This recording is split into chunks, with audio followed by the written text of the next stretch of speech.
നമസ്കാരം. നമ്മളെല്ലാം വിശ്വസിക്കുന്ന ഒരു ട്രേഡിംഗ് പാറ്റേൺ, അത് പെട്ടെന്നങ്ങ് പരാജയപ്പെട്ടാൽ എന്തായിരിക്കും സംഭവിക്കുക? അതിൽ നിന്ന് നമുക്ക് എന്തെങ്കിലും പഠിക്കാനുണ്ടോ? അങ്ങനെ ഒരു ഇൻട്രസ്റ്റിംഗ് സിനാരിയോ ആണ് നമ്മളിന്ന് നോക്കാൻ പോകുന്നത്. അതെ, ഈ ചോദ്യം നിങ്ങളോട് തന്നെയാണ്. കാരണം ഒരു ട്രേഡ് വിജയിക്കുമ്പോൾ കിട്ടുന്ന സന്തോഷത്തേക്കാൾ ചിലപ്പോൾ എത്രയോ വലിയ പാഠങ്ങളായിരിക്കും അത് പരാജയപ്പെടുമ്പോൾ നമുക്ക് കിട്ടുന്നത്, അല്ലേ? അപ്പോൾ ഇന്നത്തെ നമ്മുടെ ചർച്ചയും അതുതന്നെയാണ്. ശരി, അപ്പം നമുക്ക് നേരെ വിഷയത്തിലേക്ക് കടക്കാം. വില താഴേക്ക് പോകുമെന്ന് നമ്മൾ ഉറപ്പിക്കുന്ന ഒരു സമയത്ത് പെട്ടെന്ന് മുകളിലേക്ക് തിരിച്ചു കയറുന്ന ഒരു പ്രതിഭാസമുണ്ട്. അതാണ് ബ്രേക്ക് ഡൗൺ ആൻഡ് റിവേഴ്സൽ. പക്ഷേ ഇവിടെ ആ പ്രതീക്ഷിച്ച പോലെ കാര്യങ്ങൾ നടക്കാതെ പോയ ഒരു സംഭവമാണ് നമ്മൾ ആഴത്തിൽ പരിശോധിക്കുന്നത്. ഇതിൽ നിന്ന് ഒരുപാട് കാര്യങ്ങൾ പഠിക്കാനുണ്ട്. അപ്പോ ഈ പാറ്റേൺ എന്തിനാണ് പരാജയപ്പെട്ടത് എന്ന് മനസ്സിലാക്കുന്നതിനു മുൻപ് നമ്മൾ അന്നത്തെ മാർക്കറ്റിന്റെ ഒരു സാഹചര്യം എന്തായിരുന്നുവെന്ന് പല ടൈം ഫ്രെയിമുകളിൽ ഒന്ന് നോക്കേണ്ടതുണ്ട്.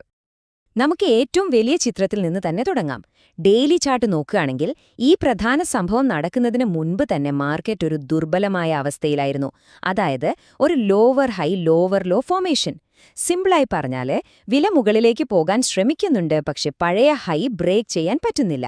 താഴോട്ട് വരുമ്പോഴോ പഴയ താഴ്ചയേക്കാൾ താഴെ പുതിയൊരു ലോ ഉണ്ടാക്കുന്നു. അപ്പൊ തന്നെ നമ്മളൊന്ന് ശ്രദ്ധിക്കണമായിരുന്നു, മാർക്കറ്റ് അത്ര സ്ട്രോങ് അല്ലാന്ന്. ഇനി നമുക്ക് കുറച്ചുകൂടി അടുത്തേക്ക് വരാം, ഒരു 30 മിനിറ്റ് ചാർട്ടിലേക്ക്. എല്ലാവരും കണ്ണുനട്ട് കാത്തിരുന്ന ആ പ്രധാന സപ്പോർട്ട് ലെവൽ ഏതായിരുന്നുവെന്നറിയാമോ? അത് കഴിഞ്ഞ് വ്യാഴാഴ്ച മാർക്കറ്റ് എത്തിയ ഏറ്റവും താഴ്ന്ന വിലയായിരുന്നു. ആ ലെവൽ തകർന്നാൽ മാത്രമേ ഈ താഴോട്ടുള്ള ട്രെൻഡ് ഉറപ്പിക്കാൻ പറ്റുമായിരുന്നുള്ളൂ. ഇപ്പോൾ ഇതാണ് ഇതിലെ ഏറ്റവും രസകരമായ ഒരു പോയിന്റ്. എല്ലാവർക്കും അറിയാവുന്ന, എല്ലാവരും നോക്കിയിരിക്കുന്ന ഒരു സപ്പോർട്ട് ലെവലിൽ നിന്ന് മാർക്കറ്റ് കൃത്യമായിട്ട് തിരികെ കയറുകയാണെങ്കിൽ അതൊരുപക്ഷേ മാർക്കറ്റിന്റെ യഥാർത്ഥ ശക്തിയല്ല കാണിക്കുന്നത്, മറിച്ച് ദുർബലരായ ട്രേഡർമാർ അവിടെയുണ്ട് എന്നതിന്റെ സൂചനയാണ്. ഓക്കെ, ഇനി നമ്മൾ സംഭവത്തിന്റെ ക്ലൈമാക്സിലേക്ക് കടക്കുകയാണ്. ആ പ്രധാന സപ്പോർട്ട് ലെവൽ അങ്ങ് ബ്രേക്ക് ചെയ്തപ്പോൾ പലതരം ട്രേഡർമാർ എങ്ങനെയാണ് അതിനോട് പ്രതികരിച്ചതെന്ന് നമുക്ക് നോക്കാം. ഈ കെണി എങ്ങനെയാണ് പ്രവർത്തിക്കുന്നതെന്ന് നോക്കൂ. ആദ്യം ആ പ്രധാന സപ്പോർട്ട് ലെവൽ ബ്രേക്ക് ചെയ്യുന്നു.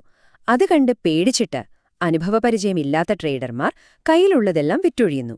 പെട്ടെന്ന് വില കുത്തനെ മുകളിലേക്ക് തിരിച്ചു കയറുന്നു. അപ്പെന്തുപറ്റി? നേരത്തെ വിറ്റവരെല്ലാം നഷ്ടത്തിലായി. അവരൊരു ട്രാപ്പിലാകപ്പെട്ടതുപോലെയായി.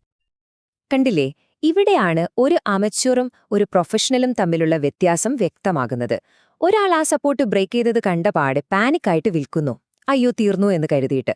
പക്ഷേ ഒരു പ്രൊഫഷണൽ ട്രേഡർ എന്തു ചെയ്യും? അവർ കാത്തിരിക്കും, അടുത്ത ക്യാൻഡിൽ എങ്ങനെയാണ് ഫോം ചെയ്യുന്നത് എന്ന് നോക്കും. കാരണം ഒരു യഥാർത്ഥ ബ്രേക്ക് ഡൗൺ ആണെങ്കിൽ അത് പലപ്പോഴും ആ ബ്രേക്ക് ചെയ്ത ലെവലിലേക്ക് ഒന്ന് തിരിച്ചുവന്ന് റീടെസ്റ്റ് ചെയ്തിട്ടേ താഴേക്ക് പോവുകയുള്ളൂ. ആ ക്ഷമയാണിവിടെ പ്രധാനം. ശരി, കഥയിലൊരു ട്വിസ്റ്റ് വരുന്നത് ഇവിടെയാണ്. ആ കെണിയിൽ നിന്ന് തുടങ്ങിയ ആ റിവേഴ്സൽ തുടക്കത്തിൽ നല്ല അടിപൊളിയായിട്ട് തോന്നി, പക്ഷേ ആ റാലിയും പാതി വഴിയിൽ തളർന്നുപോയി. അതെങ്ങനെ സംഭവിച്ചു എന്ന് നോക്കാം. തുടക്കത്തിൽ ആ റിവേഴ്സൽ ശരിക്കും ഒരു ഉഗ്രൻ നീക്കം തന്നെയായിരുന്നു. നല്ല ശക്തിയുണ്ടെന്ന് തോന്നി. അതിനൊരു കാരണമുണ്ട്. വില താഴേക്ക് പോകുമെന്ന് കരുതി വിറ്റവർ, അതായത് ഷോർട്ട് സെൽ ചെയ്തവർ, വില മുകളിലേക്ക് പോയപ്പോൾ ട്രാപ്പിലായി. നഷ്ടം കുറയ്ക്കാൻ വേണ്ടി അവർക്ക് വേഗം തിരികെ വാങ്ങേണ്ടി വന്നു. ഈ വാങ്ങലാണ് തുടക്കത്തിൽ വിലയെ അത്രയധികം മുകളിലേക്ക് കൊണ്ടുപോയത്. പക്ഷെ ആ മുന്നേറ്റം ഒരു വ്യാജ പ്രതീക്ഷയായിരുന്നു എന്ന് വ്യക്തമാക്കുന്ന ചില സൂചനകൾ നമുക്ക് കിട്ടി. പ്രധാന റെസിസ്റ്റൻസ് ഏരിയയ്ക്ക് മുകളിൽ പിടിച്ചു നിൽക്കാൻ അതിന് കഴിഞ്ഞില്ല. വില വീണ്ടും പഴയ തിരക്കുള്ള സോണിലേക്ക് തന്നെ തിരികെ വന്നു. പോരാത്തതിന് തുടർച്ചയായി ചുവന്ന ക്യാൻഡിലുകൾ. ഇതെല്ലാം ആ നല്ല നീക്കം പരാജയപ്പെടുകയാണ് എന്നതിന്റെ വ്യക്തമായ സൂചനകളായിരുന്നു. ശരി, അപ്പോൾ ഈയൊരു സംഭവത്തിൽ നിന്ന് നമ്മൾ പഠിച്ച പാഠങ്ങൾ വെച്ച് വരും ആഴ്ചയിലെ മാർക്കറ്റിനെ എങ്ങനെ നോക്കിക്കാണാമെന്ന് നോക്കാം. ഈ ടേബിൾ ഒന്ന് നോക്കൂ. നമ്മുടെ രണ്ട് പ്രധാന സൂചികകളുടെയും അവസ്ഥ ഇതിൽ വ്യക്തമാണ്. ബാങ്ക് നിഫ്റ്റിയിൽ ഒരു ബെയറിഷ് കാഴ്ചപ്പാടാണ്, അതായത് താഴോട്ട് പോകാനുള്ള സാധ്യത കൂടുതലാണ്. എന്നാൽ നിഫ്റ്റി ദുർബലമാണെങ്കിലും ആ ഒരു ട്രെൻഡ് ഇതുവരെ പൂർണ്ണമായിട്ടും ഉറപ്പിച്ചിട്ടില്ല. ബാങ്ക് നിഫ്റ്റിയെ സംബന്ധിച്ചിടത്തോളം ഏറ്റവും പ്രധാനപ്പെട്ട നമ്മൾ ശ്രദ്ധിക്കേണ്ട ഒരൊറ്റ ലെവൽ ഇതാണ്, 43,350. ഈ നമ്പർ ഓർത്തുവെച്ചോളൂ. അടുത്ത പ്രധാന സപ്പോർട്ട് ഇവിടെയാണ്.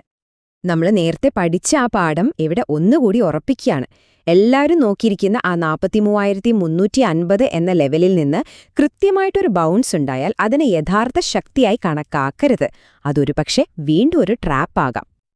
നിഫ്റ്റിയിൽ തുടർച്ചയായി 3 ആഴ്ച റെഡ് ക്ലോസിംഗ് ഉണ്ടായി. അതത്ര സാധാരണയല്ല. ഇപ്പോഴത്തെ ഈ സാഹചര്യം കൂടി കണക്കിലെടുക്കുമ്പോൾ ഒരു നാലാമത്തെ ചുവന്ന ആഴ്ച കൂടി ഉണ്ടാകുമോ? അങ്ങനെ സംഭവിച്ചാൽ അതിശയിക്കാനില്ല. മാർക്കറ്റിനെ അടുത്ത നീക്കം എന്തായിരിക്കുമെന്ന് നമുക്ക് കാത്തിരുന്ന് കാണാം.